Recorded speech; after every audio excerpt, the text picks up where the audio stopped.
కోరుచున్నాం. ఈరోజు బాపట్ల పార్లమెంట్లో రా కదలిరా పిలుపుకి ఇంత పెద్ద ఎత్తున వచ్చిన మా కార్యకర్త సోదరి సోదరులందరికీ కూడా శిరస్సు వంచి నా నమస్కారం తెలియజేసుకుంటూ, మరి మన అధినాయకులు మనందరి దైవ స్వరూపులు నారా చంద్రబాబు నాయుడు గారి స్వాగతం పలుకుతూ వేదిక మీద ఉన్నటువంటి అత్యంత మహోన్నతులకి, విచ్చేసిన నాయకులకి, పత్రికా సోదరులందరికీ కూడా పేరు పేరుగా నమస్కారం తెలియజేసుకుంటా ఉన్నాను. మిత్రులారా, మీ అందరికీ కూడా ఈరోజు ఈ మీటింగ్ పెట్టి రాబోయే 54 రోజుల్లో మనందరి భవిష్యత్తు మనం కాపాడుకోవాలని చెప్పడం కోసమే ఈ మీటింగ్ పెట్టేటువంటి పరిస్థితి.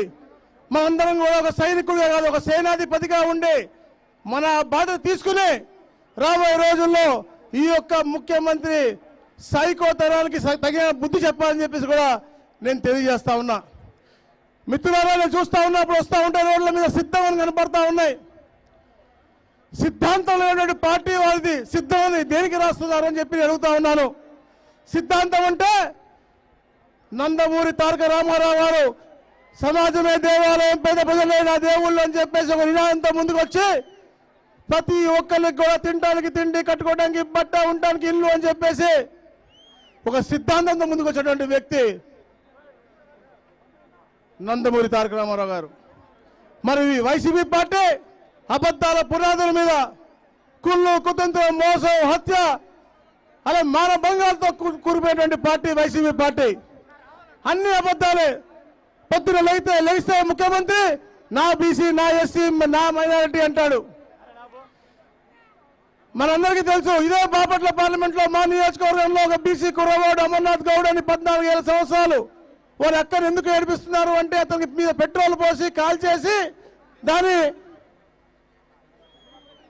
మళ్ళా ఆత్మహత్య చిత్రీకరించబోయారు. మనందరం కూడా తెలుగుదేశం పార్టీ అందరూ కూడా పోరాటం చేస్తే నిజ నిర్ధారణ జరిగింది.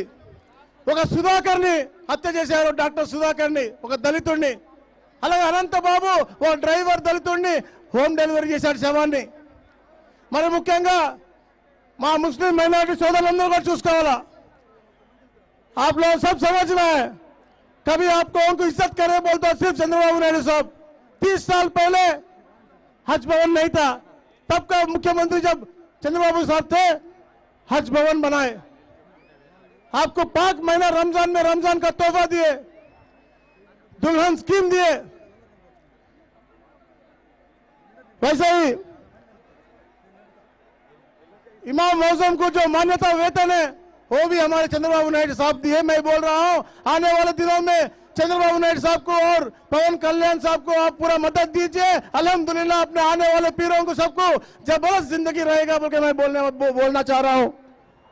అలాగే ముఖ్యంగా మిత్రులారా, ఇక్కడ మనం చూస్తా ఉన్నాం, ఇక్కడ శాసన సభ్యులు మా తమ్ముడు ఏలూరు సాంబశివరావు గారు ఒక రైతు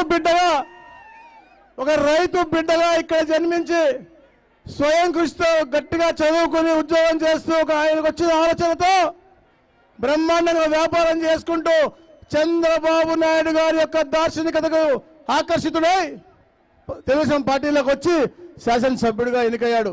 అద్భుతంగా 14-19 ఈ ప్రాంత అభివృద్ధిలో కీలక పాత్ర పోషించాడు. ఈ రోజున అతని కంపెనీల పైన ఆయన మీద కేసులు ఎన్ని పెడతా ఉన్నారు మీరు చూస్తా ఉన్నారు తమ్ముళ్ళు, ఎంత బాధాకరమైన విషయం.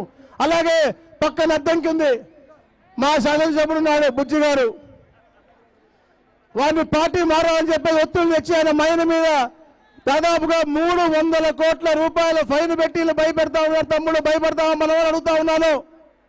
మొన్ననే మనం చంద్రబాబు నాయుడు చెప్పారు, ఎవరన్నా మనల్ని భయపెడితే ఆ కుర్తీ మడత పెట్టి, ఏం చెప్పారు, ఆ కుర్తీ మడత పెట్టి జగన్మోహన్ రెడ్డికి ఒకటే చెప్పండి, 175 నియోజకవర్గాలు గెలుస్తానని చెప్పి 175 నియోజకవర్గాల ఇన్ఛార్జీలు మార్చాడు, వాళ్ళ జీవితాలను మడత పెట్టాడు. మే ఎన్నికలు వస్తా ఉన్నాయి, ఆయన జీవితం మడతపడే రోజు వస్తూ ఉంది. ఆఖరి దింపుడు కళ్ళం ఉంటారు, ఆ దింపుడు కళ్ళం లాగా ఈ సీట్లు మార్పిడి చేస్తా ఉన్నారు.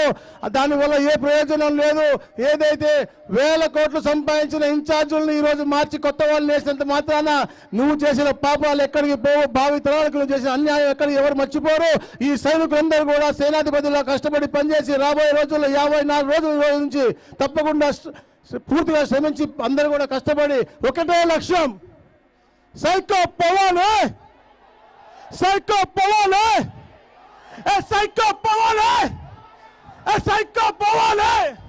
ఒకటే లక్ష్యం. ఏదైతే ఒక మెచ్యూరిటీ లీడర్గా ఒక మానవ స్పర్శంతో పవన్ కళ్యాణ్ గారు ముందుకు వచ్చారో, వారి నాయకత్వంలో చంద్రబాబు నాయుడు గారి సమిష్టి కార్యాచరణతో ఈ రాష్ట్రంలో ఈ దుష్టుడిని తరిమి కొట్టి ఒక సుపరిపాలన ఇవ్వడానికి చంద్రబాబు నాయుడు గారిని అందరూ ఆశీర్వాదం తెలియజేసుకుంటూ సెలవు తీసుకుంటున్నాను. Thank you. ఇప్పుడు మీ అందరి